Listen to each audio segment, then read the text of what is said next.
Welcome viewers, Dr. JWAU. The law that changed women's rights when she cannot walk away. The door closes, but this time she cannot leave. She is a patient, a prisoner, a resident, a woman in emergency accommodation, someone receiving intimate care, someone dependent upon the institution surrounding her. And suddenly privacy means something different. In ordinary life, discomfort can sometimes be answered by walking away. But what happens when the woman has no meaningful choice? You cannot change hospitals. You cannot leave custody.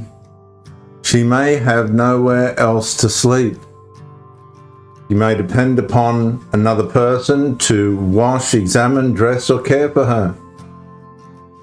Now return to the politics architects. Because legislation designed around inclusion eventually enters places where vulnerability is unequal, a biological male person may have a legitimate claim to dignity and protection from discrimination. But the biological female beside them may also have a legitimate claim to intimate privacy. Neither claim disappears simply because acknowledging both is difficult. The real question is, what happens when they cannot both be satisfied in exactly the same way? Who receives accommodation? Who carries the discomfort? Who is expected to compromise? And crucially, who actually has the power to say no? This is the vulnerability the architects needed to understand but didn't, because a right that exists only when someone is powerful enough to demand it is a fragile right. And a female boundary means very little if it disappears precisely where a woman is least capable of defending it. This is no longer principally about sport, no medal, no podium, no competition. No, not about that. Just a woman at perhaps the most vulnerable moment in her life asking whether biological sex matters to the privacy she receives. And the political architects constructed this framework.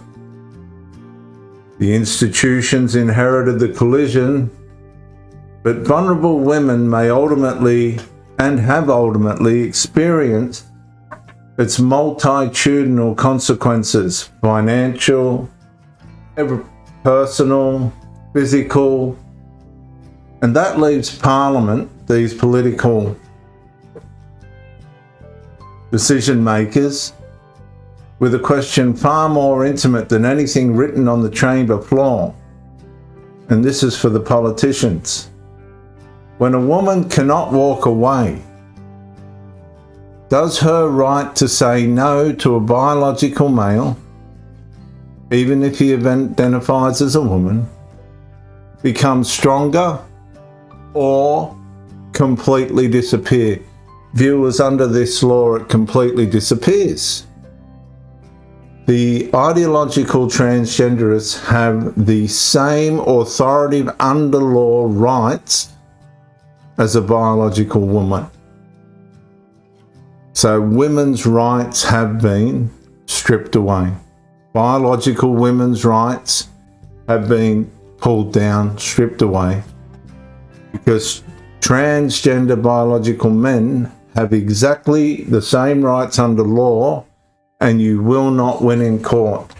Stay out of the courts until they change the law, because you will be fined, you will be punished, you will pay the price, the biological woman. I'm Dr. JWAU. Bye for now.